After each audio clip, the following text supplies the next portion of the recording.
forget. And I cannot minimize. Okay, so hopefully, if you're starting your animation file, what you would want to do is just open up a blank scene in Maya, or open up Maya, make sure that you set your project, whatever your project is. And then this is the workflow that I'm going to recommend for all animation, or for most animation that you do in the future. You could open up your scene. So if it's this referenced hand rig, and so you don't accidentally break the file, I would recommend saving a copy immediately. So just call it rig animation, maybe like that. So now you're working on just a copy of the file that started from the same place as the original rig, and you can get going. So nothing is really any different than any of the stuff that we've covered in previous sections. I've got a mesh that is a mirrored mesh. I also have a set of joints that is a mirrored set of joints. I have bound this mesh to the skeleton, and I've gone in and painted weights. Oh, come on. Here we go. And you can see the influence and how it's looking. So at this point, I would feel pretty comfortable coming in and starting to add some keyframe animation, because if I started animating with this workflow and then decided that actually my hands, I don't like how the weights are painted, I don't like how this joint is oriented, I would probably end up losing a lot of my keyframe animation if I fixed anything, because you can't kind of keep all of that information together if you edit and change stuff. So you want to be sure that your rig for this workflow is ready to go. So here is where you'll start to see some of the things I've mentioned in the past come into play and why they might be important. So I made a big deal about orienting a joint and freezing transformations and making sure things are set to 0. And the reason is this. So if I started animating here, you can see that I've got all of these set to 0. And the way that this joint is pointing, I'm kind of lined up nicely so it makes sense that if I were to rotate in that direction, it just spins on that one plane. Or if I rotate in this direction, it only spins in that plane, right? If I had my joint orientation, it was kind of wonky, and I rotated in Y, it would probably look more like, no, I guess I can't drag in the middle of the gimbal. It would probably look more like this, where you get like a double axis, and you don't have as much control. The reason that can be annoying is when you're going in and cleaning up your animation, you're having to pay attention to more things than you would necessarily have to pay attention to. If all you wanted to do is clean up how the movement is in this direction, but to get the thing to rotate flat like that, you actually are having to rotate in 2 axes. That's just extra steps that you shouldn't have to take care of. So this hand is set up to have the orientations so that animation will be a little bit easier. At any point on any object, you can add in a keyframe. And if you look down here, the default view in Maya has this timeline. This is called the, yeah, I think it's called the timeline. I don't think it's called like the play editor or anything like that. And if I were to hit the hotkey for adding in a keyframe, which is S, with something selected, you'll see all of these things turn red. And so what that indicates is that Maya has saved this information in the channel and in these channels on that point in the timeline. So that if I were to go later in the timeline, down here, just dragging, clicking and dragging, changing something about my joint, whether it's the rotation, so I could spin it like that, and even move it like that. Ooh, my weights are bad. So yeah, I probably wouldn't want to translate this joint. I would only want to translate this joint because of how my stuff is painted.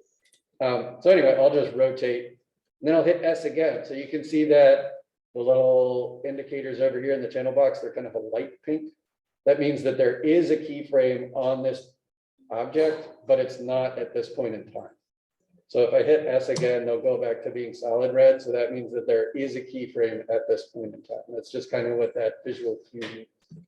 So if I drag back and forth now, Maya is, the default settings in Maya are to automatically transition or tween between those two keyframes. So that's a term to remember. So it's auto tweening between those. You can change whether or not you want it to automatically do it, or you want it to ease in and ease out and all that. For now, we'll just leave it with the default state, which is auto. So how can we use this? So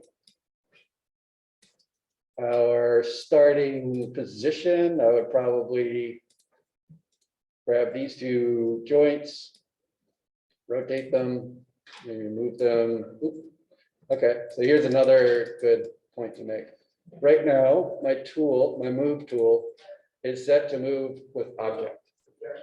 And the reason that when I drag forward like this with the object is because these joints are mirrors of each other. So when I push this joint in the positive direction, the positive direction for this joint is actually backwards. So that's why that behavior is happening. Nothing's wrong. That's actually beneficial with rotating, because if I hadn't done that, like when you mirror joints, that's one of the options, mirror behavior.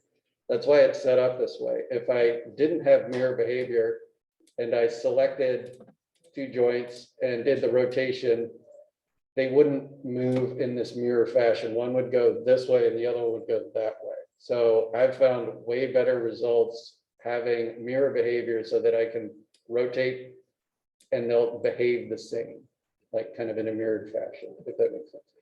But with moving, it's a little annoying because you get that happening. So you can flip over to world instead of object.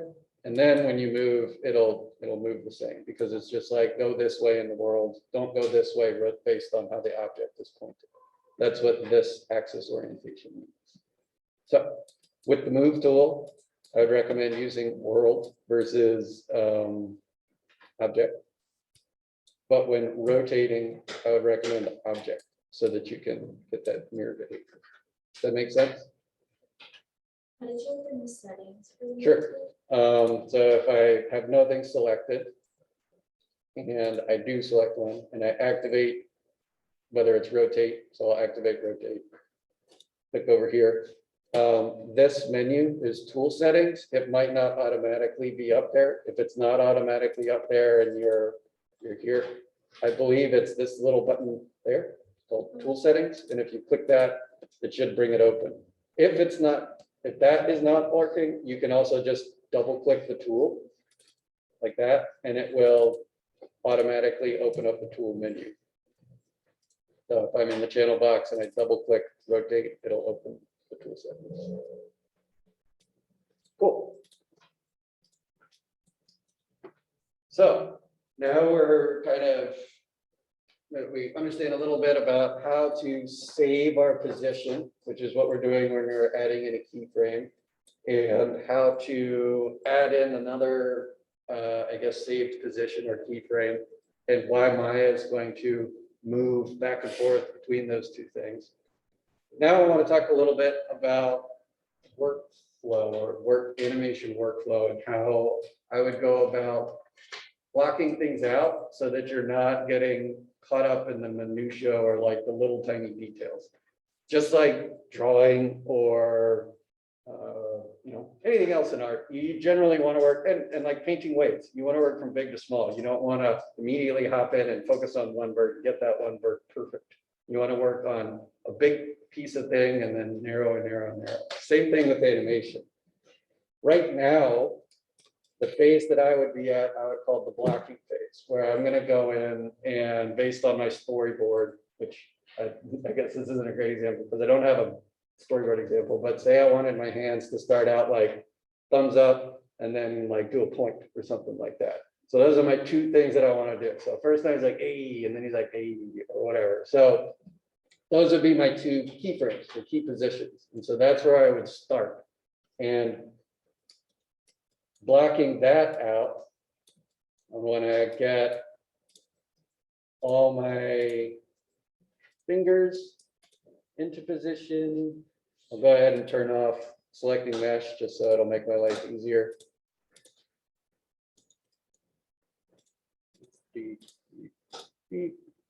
So one trick you can do is because these fingers have a bunch of children, sometimes it's a little annoying to have to select all of them.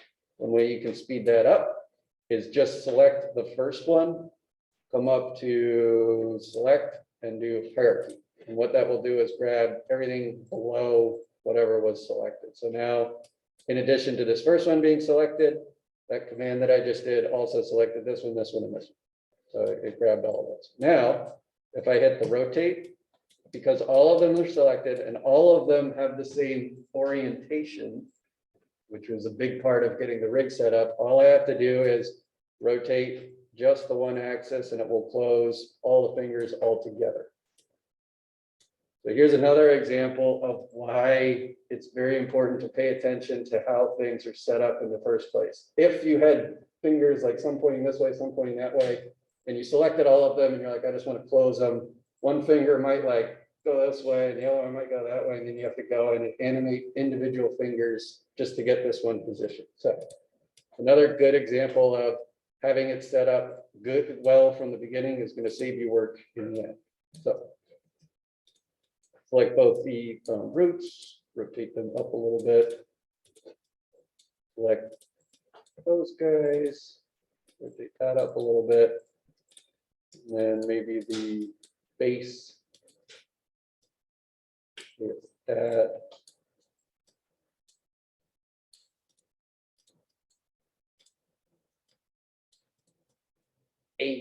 All right, so I'd say I like this post. This is a good one. So what I would want to do is select everything, maybe except the root joint, but I'll use the same trick of select hierarchy. So now that grabbed every single joint. And then I'll hold Control, and you see how my cursor has a little minus. That means I'm going to take away from my selection. If I click the root, then it deselects just the root. So I can grab everything all at once and then deselect the one thing I don't want to keep, which is the root. And then I'll go ahead and hit X. And that'll put a keyframe to save this position for the entire hand. And I'll come a little bit later in the timeline. At this point, I mentioned that I'm blocking out, so I'm not worried about timing. When I'm blocking, I tend to just put keyframes like every 5 frames or every 10 frames, just to save the positions. Okay. So next one that I want to do is maybe a point. So I'm going to get my fingers set up to be like pointing forward. Great. So first thing I'll do is actually to speed stuff up. I'll select the hierarchy and 0 everything out. So I'll go back to the neutral position. So I'll select all my rotates, which by default should be at 0. So if I highlight 3 channels by clicking and dragging, then typing 0 and hitting enter, it'll put everything back to its original place, which is great.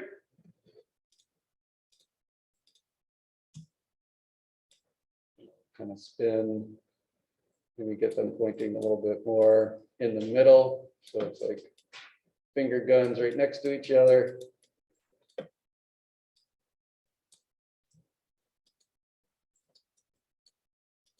Grab these joints. Do my hierarchy trick and spin them that.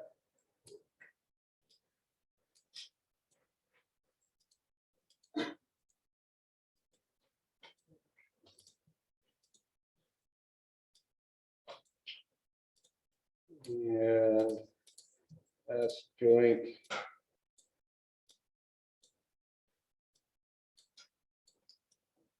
All right.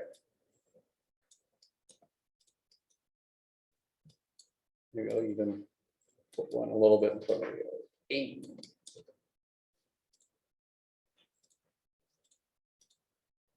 Bend these out a little bit so I get a little personality from this point. All right, great. So I just talked about how to do the kind of shortcut for selecting everything using the hierarchy. Here's another trick that I really, really recommend getting set up because you can reuse it. So over here, you might notice I've got these things over in my outline. What are they? So that's a quick selection set. And so you can set up things of, or a group of objects to select and save that and use it later. So I've already got one called all joints, which will grab all the joints except the root. And at any point, I could just right click on that thing and say, select set members, and it will grab all my joints. So how do I set this up? Well, let me set a new one up for maybe just this is the left pointer. So I will select that one, hold shift, click that one and that one and that one. With those all selected, if I come up to create, go down to sets and say quick selection set, I can then say left pointer. And it will add that over here. So at any point, if my left pointer wasn't selected and I wanted it to be selected, I can just right click and say select set members. So you can create as many as you want, and this can really speed up your animation, because if you're like, most of my animation is going to be on my thumbs, it's going to be a thumb heavy animation. It'd probably be good to have the thumbs as a quick select set so you can quickly grab them and do whatever you want. Cool. So with that being said, I will select all my joints here, hit S and save that. 8. So this is Maya's interpretation of how it wants to go back and forth between these things.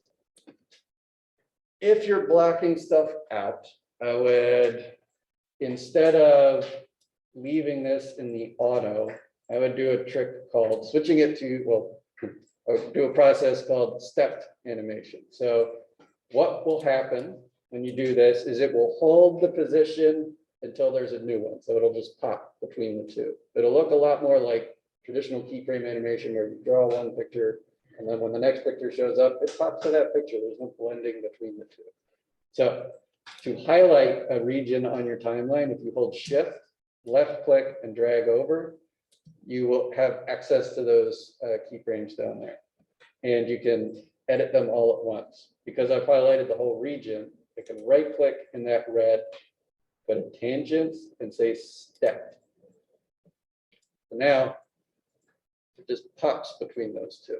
The reason this is really awesome is if you have several keyframes set up, I guess, well, I'll keep going through this. You can really easily, with all your joints selected, you can drag these around on the timeline and just block your timings out much more cleanly. And you're not distracted by Maya trying to blend between them. You're just like, at this point, it's like, and then at this point, it's like that. So your timings, yeah. Sure, yeah. So I'll do it one more time. So I'm blending between the two still. Oh, whoops. Oh no, did I lose my oopsie doopsie. If I wanted to change my keyframes, I highlight a region, right click, tangents, step. Okay. And then it's going to just hold that position. It's not going to try and do any blending. Cool. I'll pause there and ask if there are questions on this section. Quick selection sets, blocking keyframes. No.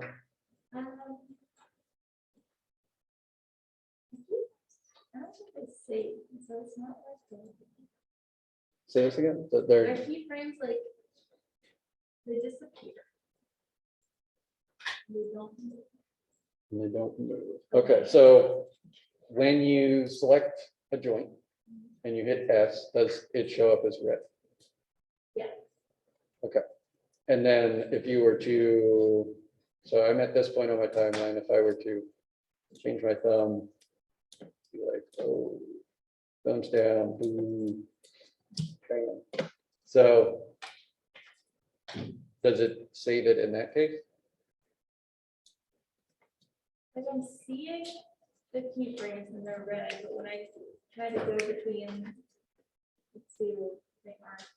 Okay, so the big thing to remember is that you are selected on the object that you want to keyframe. Okay. Sometimes it will look like, so if you just selected this kind of forearm one, it kind of looks like my whole hand is selected because the whole thing's highlighted, Okay. but it's not. If you look at your hierarchy, only your forearm is selected.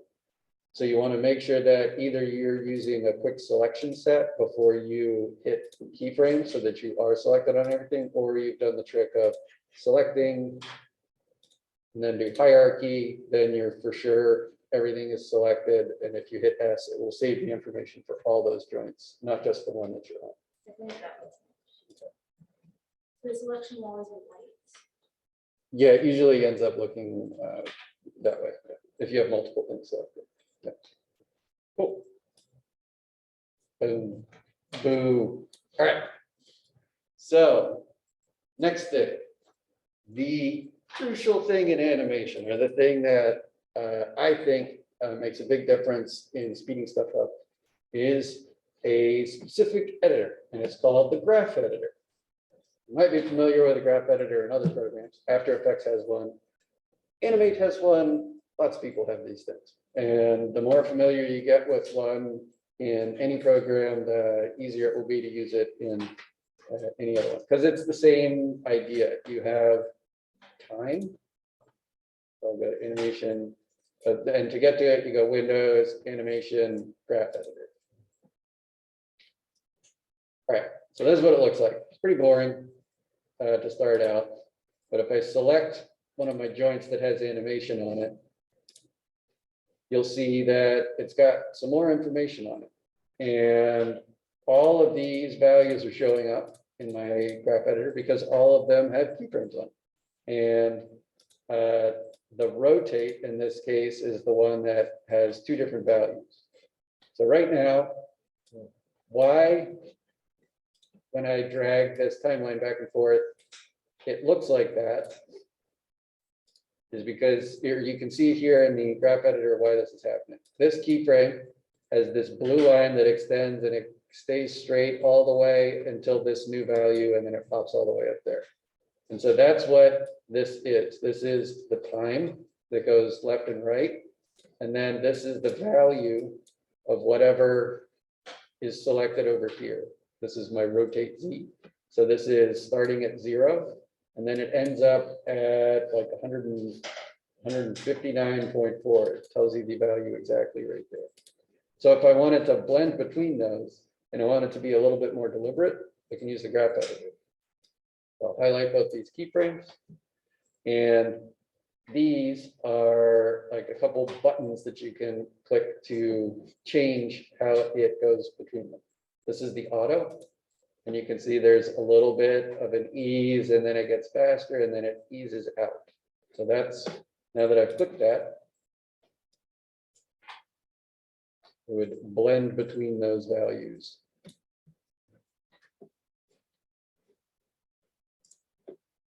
So the graph editor is able to, I guess, have a lot more control over how things are moving. If I were to highlight all three of my rotate channels, you can see it starts at 0 and the Z1 blends up to that, the X blends to that, and the Y blends to that. If I wanted to individually change that, I could highlight these frames and move and change this one so that it starts slow, it gets faster, and then it gets really fast at the end. And that's going to change the motion a lot. and even like add in a new performance. If they're all moving at the same speed and they're all just, it's just gonna blend nicely between the two. If you change one of the axes, it now like looks like he's doing a different performance. Boom. So the graph editor, I would say, comes into play once you've got all your keyframes blocked out. You would then use this tool to help smooth things out and get the animation to not be choppy. Cool. The other thing that I forgot to mention for setting stuff up so that when you hit this play button, you actually get a preview of what the animation will look like. Right now, I think by default, I don't know why Maya does this, but it's set to play as fast as it can. These computers are pretty good. So, and this scene is super simple. So it's going to play those frames really, really, really fast, and you're not going to see your animation how you want it to actually be. Right now, I'm set to 24 frames per second is like, that's the default for Maya.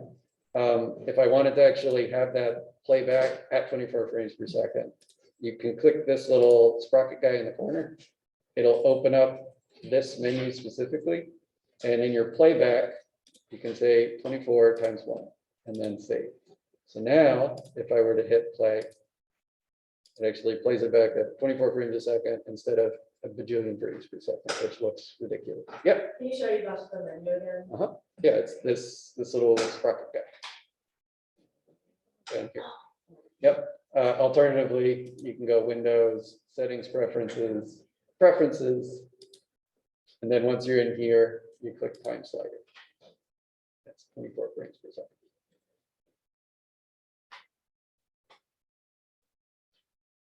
Cool. All right, now that I have this beautiful animation, the other thing I'll mention is how to like frame up what you've animated and then do a movie, like a quick, and it's kind of like a temporary or a pre-visualization. It's called a playblast. So right now I have 300 frames. I don't want to save all 300 frames because I don't have animation on 300 frames. I only want to do maybe 30 frames. At any point, you can time it, type in a different value to here, and it will change what's shown here in your timeline. I'll type 30 into the second one, and it'll trim everything down. So now you can see that my animation starts at frame 0 and it ends at frame 30. So it's not, if I had more animation later on, it doesn't delete it. It's just, this is what's being shown right now. So the reason that I want to do that is so that I can do a quick playblast. All right, so playblast is accessed by just right-clicking on your timeline, or one way you can access it is right-click on your timeline, and it's the very bottom option. It's called playblast. I'd recommend hitting the options box because a couple things will make a big difference in one, how much memory is getting taken up by each playblast, and two, where they actually go. And three, what they look like. So all right, this is a Mac computer. So the format you want is H.264. The reason you want H.264 is because if you don't, it's an uncompressed movie and they're humongous. So even if it's only like 40 frames of animation, it'll be like 300 megabytes. That's not needed. Nobody needs that much information. So H.264 is like a compressed movie, and it's a little bit easier to save and keep. The display size, it's going to use your viewport as like, that's how big the movie is. But by default, it scales it down 50%. I would go ahead and just make it 1 so that it's exactly what your viewport looks like. And then down here, this option is whether or not you actually want to save it. And I usually do. So I want to save this file. And if you've set up your project directory, it should automatically shoot it into the movies folder. But just to be sure, I'll go ahead and hit browse. And you can see it by default went to the movies folder because I set my thing. If it's not set to that, go ahead and set it to that. But At this point, I'm ready to go. And if I were to hit playblast, here, boop, you see it goes through and then it opens up QuickTime, and QuickTime is playing my little movie. This is now a QuickTime movie. And this is one that you can put up on YouTube. You can put it in Instagram, put it where you want. It's just a movie file. So this is the third deliverable for part of this project. Once you finish doing your little animation, you would do a play blast and you'd save that play blast in the movie. And then we can check it out on Wednesday and everybody can see the awesome animations that everybody else has produced. Yes? Questions on the final play blast part? Is there time or requirement? As much animation as you want to do. So I can show you a couple examples from previous class, if you guys are interested.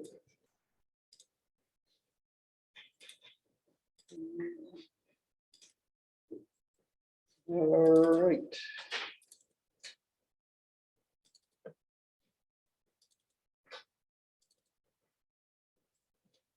So H was always going crazy on her project.